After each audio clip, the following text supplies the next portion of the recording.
concludes arrangements for conduct of 2021 examinations. Federal government postpones second phase of COVID-19 vaccination. Plus, All Progressives Congress says security of the nation is President Buhari's administration's priority. Details and more shortly. A warm evening to you and welcome to the news. The West African Examination Council says preparations have been finalized for the conduct of the 2021 examinations scheduled to commence on August 16 to October 8, 2021. Head of National Office, Mr. Patrick Agam, explained that the examination earlier scheduled for May-June this year was distorted in the sub-region due to the COVID-19 pandemic. Achibombasi reports that the disclosure was made at the official handing over of the renovated WAEC branch office complex, Calabar, destroyed during the October 24th NSAS protest. The sad incident of October 24, 2020 forced the council to relocate its operations to the Uyo Zonal office for the safe custody of all security materials to meet the needs of residents of Cross River State and its clients. Moved by the difficult operational conditions under which the Calabar office operated within the period, the management of the West African Examinations Council swung into action to ensure the office is renovated before the commencement of the 2021 examinations. It exists for the Nigerian child. Remember the question I asked? When this happened, the question popped up, what was to be done? It means we would have to continue to render services to the Nigerian child and satisfy the interests of other stakeholders. Stakeholders commend the management of WAEC for its high responsiveness in renovating the complex, commitment to staff welfare, and best operational practices. Describing the period as the most critical in the history of WAEC, the council renewed its appeal to the Cross River State government to fulfill its part of the promises made to the council after the pains and losses from the End SARS protest that destroyed property in the council's office. In Calabar, Achibombasi, NTA News. The federal government has postponed the second phase of the national COVID-19 vaccination, expected to kickstart on Tuesday, the 10th of August 2021. A statement signed by the spokesperson in the Office of the Government of the Federation, Willie Bassi, indicates that the start of the exercise had been moved due to unforeseen circumstances. According to the statement, a new date will be communicated soon. Meanwhile, Nigeria has recorded 471 new cases of the COVID-19 as resident doctors continue to strike over unpaid benefits. A caucus of the People's Democratic Party at the House of Representatives have asked the party's national chairman, Uche Secondus, to honorably resign from his position. At the PDP National Secretariat today, some party members also carried placards calling for Secondus' resignation. The calls for Secondus' resignation comes as PDP governors meet to discuss recent events that threatens the unity and existence of the party. At least 7 principal officers of the party have resigned in recent weeks, although 2 later withdrew their resignation letters after a meeting of Board of Trustees. Still on politics, a group of the People's Democratic Party youth under the banner of PDP Youth League is suing for the removal of the party's national chairman, Prince Uche Secondus. Correspondent Timothy Yusuf reports that the youth converged on the PDP National Secretariat in Abuja for a peaceful protest.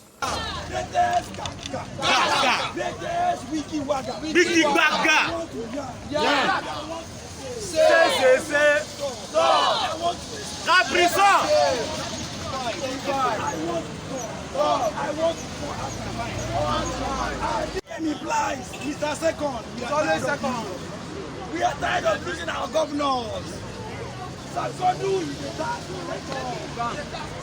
Meanwhile, the party's Governors Forum is meeting in Abuja to discuss recent developments in the party as it relates to the survival of PDP and recent call for the sack of Secondos-led National Working Committee, as well as the party's national convention. The All Progressives Congress has reassured Nigerians that the security of the nation is the highest priority to the Buhari's administration, as the government is effectively deploying resources to ensure that all Nigerians go about their activities in peace and safety. National Secretary, Caretaker Committee of APC, John James Akpanudo-Edege, in a statement, said security funds are no longer being pocketed and no inch of Nigeria's territory is under the control of the now decimated insurgents.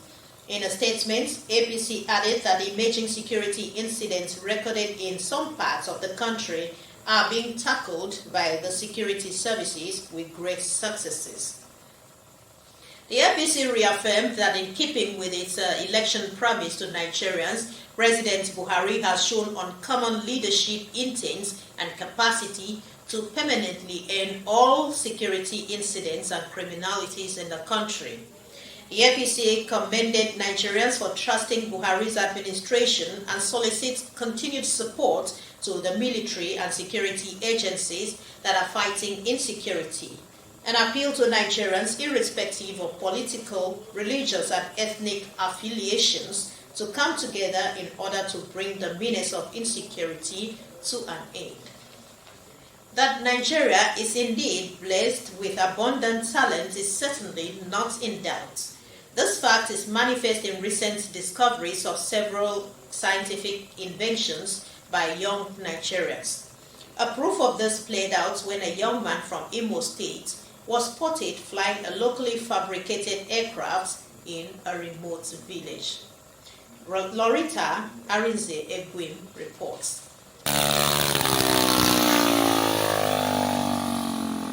When this video recently went viral, it caught the attention and admiration of those who came across it. For many, it was difficult to believe that a young man, 20 years of age, without a university education could fabricate and fly this aircraft. His name is Nta Calabar from a Himembano local government area of Imo State. He completed his secondary education in 2018, and since his father could not afford his university education, he had to settle for this, including fabrication of this aircraft, which has caught global attention. The engineering tips are all come from inspiration. When I sleep, I got some dreams. And when I wake up, in a dream, I meet so many engineers, especially foreign engineers. They taught me, they said, look at what you do, this is how you do it. So when I woke up, I noticed that was a dream. I have to practicalize according to what I saw in the dream.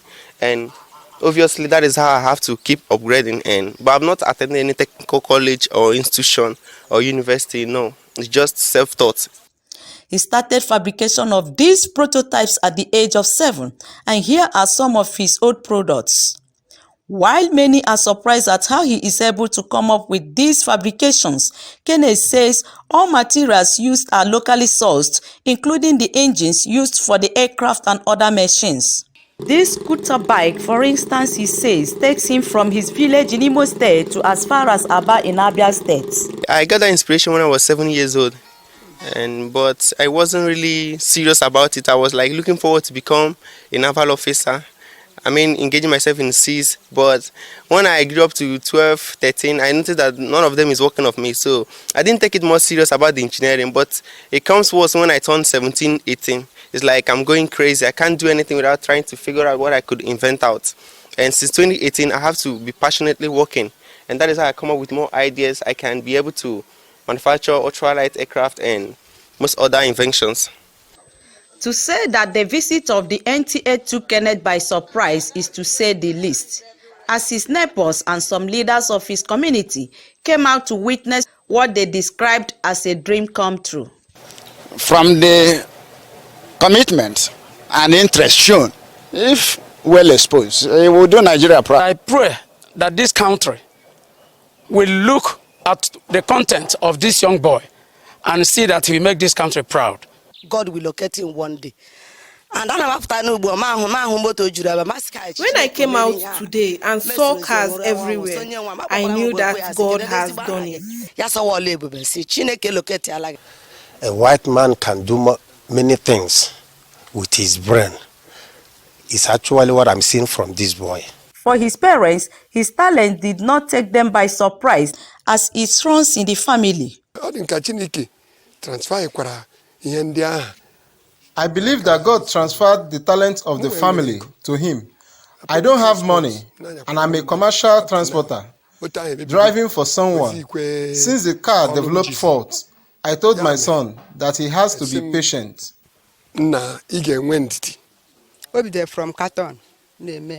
He started with the use of cartons. When I ask him what he is doing, he will ask me to leave him, that it is between him and his God.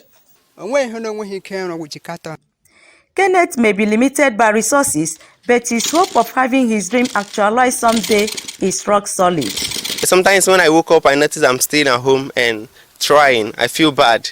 But sometimes I have to be happy because I'm alive doing some great things. From Ehimembano local government area of Imo State, Lorita Rizegwim, NTA News. More reports to come your way after this timeout. Please stay with us.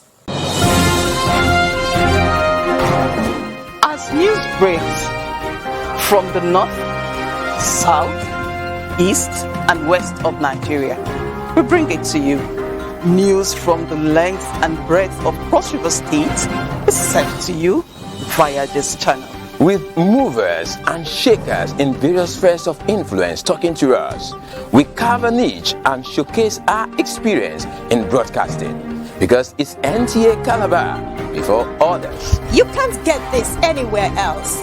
It's only here on Nta Calabar News, showing at this times 3 p.m. Monday, Wednesday, Friday, and 7 p.m.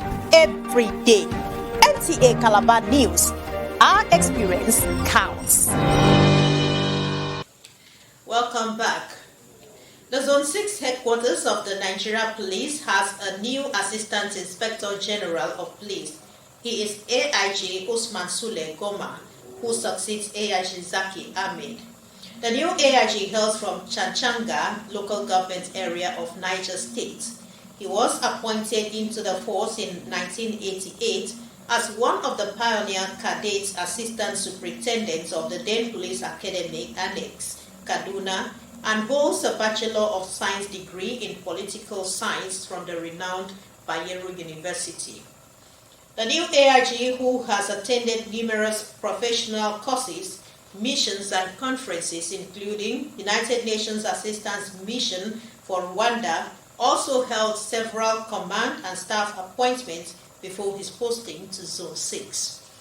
In its efforts at strengthening the nation's security, the Nigeria Security and Civil Defense Corps, NSCDC, says equipping its officers and men with necessary weapons and continuous training to stem the tide of insecurity in Nigeria remains a priority. The Commandant General, Nigeria Security and Civil Defense Corps, Dr. Ahmed Abubakar Audi, stated this at the graduation ceremony of 89 combatants of the Civil Defense College of Security Management, Abeokuta in Ogun State. Yemi Dalemo reports. The Commandant General, NSCDC, Dr. Ahmed Abubakar Audi, says the Corps is committed to regular training and retraining of its officers on required knowledge for effective security of critical national infrastructure, lives, and property of every citizen. The Commandant General, who was represented, maintained that the training no doubt will enrich level of professionalism, especially in the handling of weapons, and make the officers more responsive while discharging their duties. To go out there in the society or to wherever you be posted to be good ambassadors of the Corps. The CG is ready to give you all the support.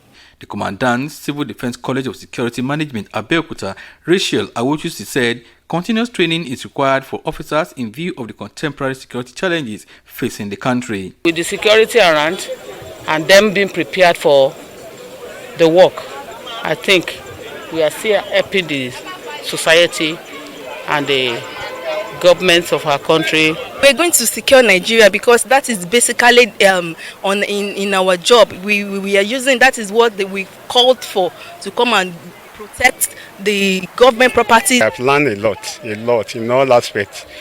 as regards to security training. I'm going to practicalize all what I've learned. The graduating gallant officer successfully completed a mandatory course on arm and weapon training, including internal security, international humanitarian laws, among others. In Abeokuta, Yemi Dalimo, NT News. President of the Senate, Ahmed Lawan, has felicitated with Muslim Ummah as they join the rest of the Islamic world in marking the commencement of the Islamic New Year. In a statement by the Special Advisor to the President of the Senate on Media and Publicity, Ola Awoniyi, Senator Lawan used the occasion to thank the Almighty Allah for the privilege he mercifully granted Muslim Ummah to witness the New Year. He advised that as they begin the new year, they should not relent in living in accordance with the injunctions of the Islamic faith and in prayers for peace in Nigeria and the world over, as the National Assembly will continue to carry out legislative interventions in the interest of the nation, including the review of the 1999 Constitution as soon as it reconvenes from recess. To ensure that homegrown school feeding program of federal government achieve desired objective, the Ministry of Humanitarian Affairs is enumerating over 557 benefiting schools in Ebonyi State. Kanayo Okoro completes the reports.